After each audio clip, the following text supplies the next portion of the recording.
Let's be real here. Most fans miss the one single skill that actually separates smart football people from more casual viewers. And that is spotting tactical patterns and knowing exactly what to do with them. Because whilst we're too busy shouting at the referee for a decision that we probably know was a foul, but you know, why not? Let's yell at the referee anyway to get on his back because that's what we like to do as fans. And we don't like it when a call goes against us. A coach like Pep Guardiola has already probably planned 3 steps in advance. And spotting patterns is probably one of the most overlooked skills in football analysis. Because it's not enough to just notice a pattern if you can't actually explain what's happening or adapt to it. So I'm going to show you a simple but powerful 4R framework for breaking down live tactics, giving you more clarity and a greater understanding of spotting patterns. So you'll know exactly how teams adapt and why they do what they do. And trust me, when I first started out, I didn't have a clue until I understood this. So let's get into it. So to begin with, what is a pattern? Well, it's something that happens over and over again. Yeah, right, Lucas, tell me something I didn't know. But that's the thing.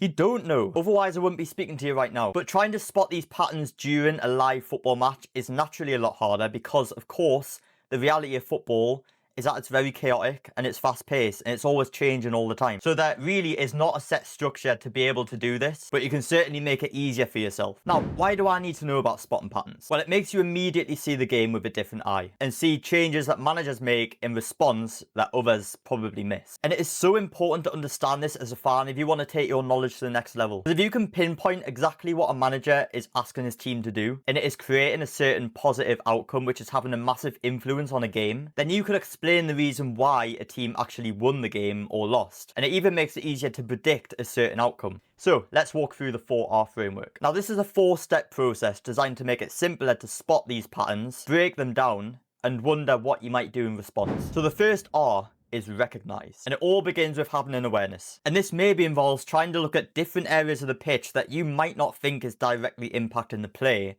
but it turns out it actually is. So let's get into an example. This is a game that I pulled from last season, Aston Villa versus Chelsea. And we can see immediately, this is in the first minute, by the way, we can see that Chelsea are adopting a very high press, okay?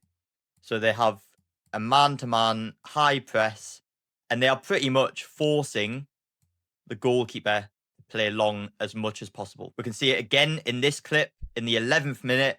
Chelsea again high pressing. We can see Nkunku on this centre back. We can see Cucurella always stepping up onto Matty Cash here, and that's going to be important for you to remember. We can see the 2 Chelsea centre midfielders pushing really high up, almost in the opposition box, and that is forcing Martinez to go long up the pitch. As we can see here, he's kicked it long, and so they've retained possession and now can build another attack. So Villa were not getting a lot of success here, and if you watch the Premier League, we know what Aston Villa's game model is really, because they like to retain possession and build from the back. And Chelsea are currently stopping them from doing so. And we can see here in the 13th minute that every time that the ball was going out to Matty Cash here without pressure from Cucurella, he had that space to then drive into. And we can see how that has broken that Chelsea line of pressure. You can see there he's beaten 5 players just with one run down, and Chelsea are all retreating back. And we can actually see another example here of when Cucurella gets drawn inside to this man, leaving Matty Cash free to make that run into that same space. And all Morgan Rogers has to do here is knock the ball off into Matty Cash's space, and suddenly he's got that space to drive into, and Villa can create what is a better opportunity in the Chelsea half. This step is you simply just observing the game. It's a say what you see exercise. The second R is repeat. And this is about confirming that what you have observed isn't just a one-off. Because if it is reoccurring, then it becomes a pattern. And you can do this simply by just writing your initial observations down on a sheet of paper and putting a little tally next to each one to show how many times they occur. If it keeps happening, it's a pattern. But here's the important bit that most people will get wrong. You are not just spotting patterns for the sake of it. Okay, now I don't want you to try and look at every single thing that's happening on the pitch. It's not possible. So I want you to be intentional with it. Maybe figure out what is happening the most, or what is possibly having a certain impact on,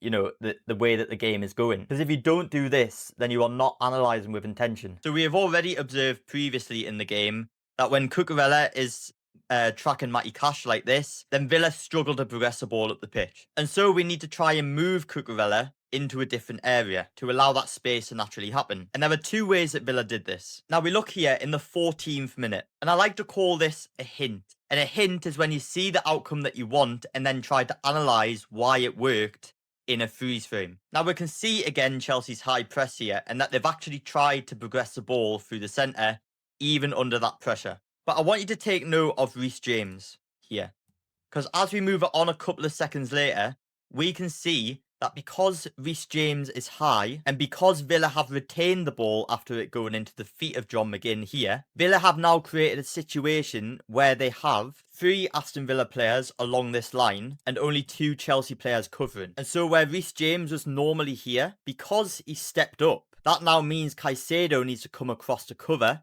And then that means because Caicedo has done that, Cucurella also needs to come across to cover this man. And there you have your space out here for Matty Cash. And we can compare this to when Reece James sits back here. Okay? We see he's on this man. That means Caicedo is able to cover his man, Morgan Rogers. And that allows Cucurella to step up again onto Matty Cash. And we can see the downside to Villa because it forces them back again and halts their progression. Same again in the 52nd minute. We can see Reece James here, just slightly off picture. He's about here. You can just see his foot there. He's deep marking this player. And because that's the case, then Villa have nowhere to go and they're forced long again into one of these situations where they can't retain possession. So the 2 key bits of information from an Aston Villa point of view is actually how can we force Reece James to come higher? And they do so by being more patient in their build-up. Because again, we know if Reece James goes higher, this pattern will emerge, where Chelsea have to shuffle across to protect the centre of the pitch. Understand? So this pattern... I just went in my eye.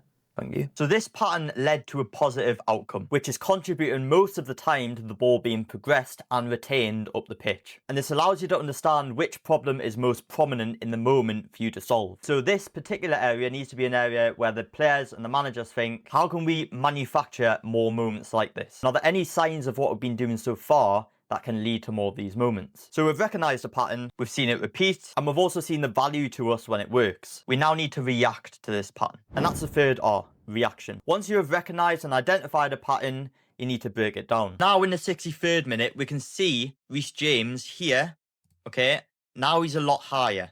And he's actually left his previous man, who was originally this man. That means Caicedo needs to pick him up. That means Cucurella needs to pick Caicedo's man up. And then Matty Cash has that space to drive into. So you can see the pattern that's forming. That's the 61st minute. And we can see the same thing that happened in the previous 14th minute of the game. And so Aston Villa have manipulated Chelsea's press to manufacture this pattern to keep happening. And again, we can see it and it keeps happening. Reece James steps up to pressure the ball. That means Caicedo needs to step across and mark the man that Reece James was originally on. And that means Cucurella is stuck with Morgan Rogers and now can't mark the Aston Villa right back. So he's now got the space out here that he wants to drive into. And I move it along seconds later. Chelsea continue to draw Reece James and Caicedo up. Morgan Rogers is still being occupied by Cucurella. And that ball out there is on. If I flick it on to the next image, a couple of seconds later, that ball can easily go in there. That means Nkunku must pressure this man, again leaving space out here for the right back to drive into space because Cucurella has this man here that he needs to worry about. And again, this is in the 86th minute. We can see Reece James stepping up high onto Tielemans. Chelsea applying that pressure to the ball. And look what happens seconds later. Reece James is caught high up the pitch. Caicedo needs to mark Reece James's man. And then Cucurella is stuck with Caicedo's man. And that means the right back is again able to drive forward and create a good opportunity. And Villa actually overturned a 1-0 deficit in this game to win 2-1 in the second half. So do you get the idea? Because you are just honing in on one area of the pitch and a few players and their actions, you can easily spot what is happening to cause a certain outcome. Now, of course, there will be other things, other patterns which are happening which you maybe haven't spotted. But going back to my previous point, you cannot analyze everything at once. It doesn't work. So become an expert at mastering one area of the pitch before you move on to another area. And the fourth R is refinement. You've recognized the pattern, you've seen it repeat. you've reacted to it. Now it's time to refine your understanding. So this is when you ask yourself, and it's almost like a reflection. Did this reaction work? Are the team getting greater control because of this? And if it did work, why did it work so well? If it didn't work, why hasn't it worked? You need to break down the reaction to the pattern and understand why this response works so well. This all happened because I believe Villa were even more patient in their build-up. And you can see a lot of times they were just stood with their foot on the ball, not moving, because they wanted Chelsea to react and do something. Again, here we can see patient in the first phase, forcing Reece James up. And again, here we can see foot on the ball, but then it was also the positioning of the Aston Villa players, often dropping really deep into these sorts of areas to, again, cause Chelsea a problem, but also staying as close to Cucurella as possible to ensure he's also got something to think about when possibly going into press this man out wide. Well, we know it worked because Aston Villa were able to force Chelsea upon them, playing more patiently in the build-up and having their players positioned perfectly to cause Chelsea a problem. And over time, this loop makes it far easier to predict these patterns before they even form. Because guess what? As soon as you reach the end of this framework, this loop, a new pattern is probably already emerging in response to the one that you just solved. And ladies and gentlemen, that's football. As I mentioned before, it changes all the time. It's so chaotic and often very hard to predict. So I hope you've taken something valuable away from this video. But if you want even more value, I've actually opened a waitlist for my first course within the Tactics Academy, designed to help you go from a confused fan to a smarter fan, covering everything from formations to pressing systems. So if you want to sign up to the waitlist and get early access and an exclusive discount, the link is in the description. Also, if you want something today that can really support this learning, then go and download my free match analysis template. Again, link in the description. Please don't forget to subscribe. It does help immensely. This channel has been, growing massively since I started it, and it's all down to you guys, so thanks a lot. And please hit the bell so you don't miss a video. I'll see you on the next one.